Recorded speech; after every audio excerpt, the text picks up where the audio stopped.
Well, let's try this again. This will be like the third time I've tried this. Hello, everybody. How the world are you? Man, where's David been? Nobody's heard from David in forever. Well, David tore up a rotator cuff. Falling out of my 18-wheeler. Held onto that steering wheel and freaking yanked it. So anyway, scheduled for surgery like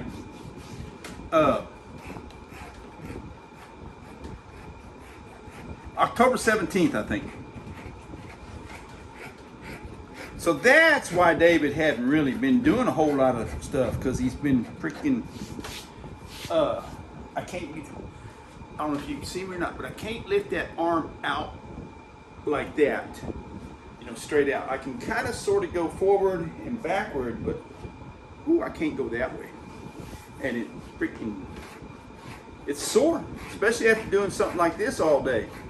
Well, I haven't been doing this all day, but it didn't take all day to do this piece here. This is the last piece to do before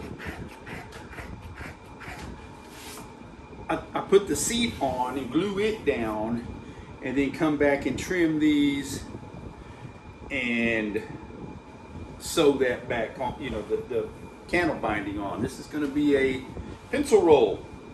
Looks kind of wide right here, but that's okay. I cut it wide. I'll come back later. I'll show you what I'm going to do. I'm not going to do it in front of you, but I'll get me a handy little pencil somewhere. Maybe not. Maybe we'll do a marker so you can see it better. But anyway, I'm going to come over here and from the back side go up about a half an inch, quarter inch maybe, because it's going to be about 3/8 of an inch, I guess. And I'll cut here like that, and then I'll come out from where that is, which is where the tree is, the cantle is. Once that line is defined, I'll come out 5/8 of an inch and cut like that. This kind of gets rounded off right there, so that when I'm doing that candle binding, it'll come in here and I can tack it in place, and then it'll sew up real nice and pretty and everything. And then I'll have to do the same thing over here. But that gives you kind of an idea of what's going to be next. Probably tomorrow morning, because it's late in the afternoon and I'm not getting a whole lot of work done because of this shoulder. And not only that, good gosh, about 2 weeks after this shoulder got tore up, I slipped and fell. And I mean, I didn't trip over something and fall. I come into my bathroom that had water on the floor because I had a scorpion in the tub that I had to pull out with the toilet paper, and I left the water running, and the shower curtain was all fluffed around because I was looking for the scorpion. Well, I come back into the bathroom after I'd finished my shower, and I was all dried off and everything, and whew, my right foot fell out from underneath me, and I fell and landed. This shoulder right there hit, I guess, the wall that you step over in the bathtub with, full force coming down on it. So now I've been kind of like a T-Rex. This one's getting better. I didn't tear none of the shoulder up. I got full motion in it. It just right here, that muscle that goes like that it's still got a knot in it. Right there. So anyway, that's why you haven't seen a whole bunch of the David Mills on the YouTube, Facebook, or whatever. So I thought, well, we better check in with the cats over here. They might put out an all-point bulletin on me. So here I am. This is the last piece. And I wanted to do this to check in, number one, and to do an instructional kind of thing, number two. I've seen several people that do this. I'm not going to say wrong, but I don't like how they do it. Seen one guy in Las Cruces, New Mexico, big shop. they're just cutting a piece of leather like this and glued it in. There's no sturdiness there. I've had to repair a saddle that they made because they did that. And I've seen others where they're thinning it down like I did here, skiving it down here, but only going like that. Again, there's no strength to that, if that makes sense. Because if you hit a tree branch or something like that, what you have right here ain't gonna hold nothing in place. I got all this right here glued in, so this ain't going nowhere. Plus, it helps shape that dish the way I want it. Which, as you can see, I'm still carving here and there.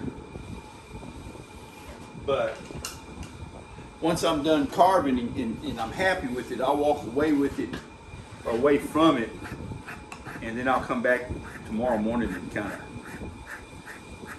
re-look at everything. You can see I'm just shaving just a little bit off. Still feel a little bump right there. And again, this shoulder's griefing me.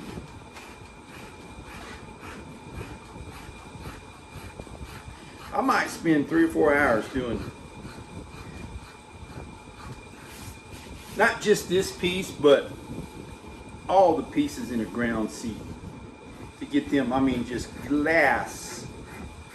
I didn't say ass, I said glass smooth. So that when your ass is sitting in one of my saddles, it's smooth.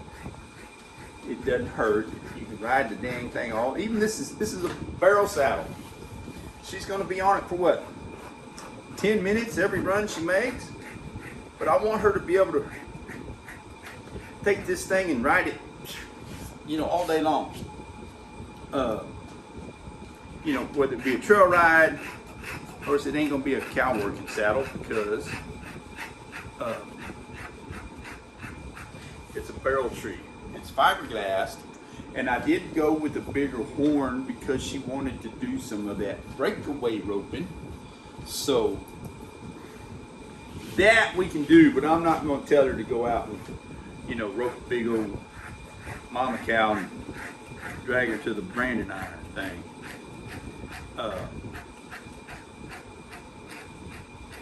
That's not what the saddle's designed for.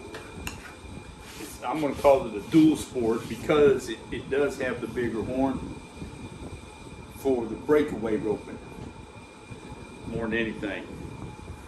Just in case that breakaway thing doesn't break away, well, it's not going to ruin it, if that makes sense.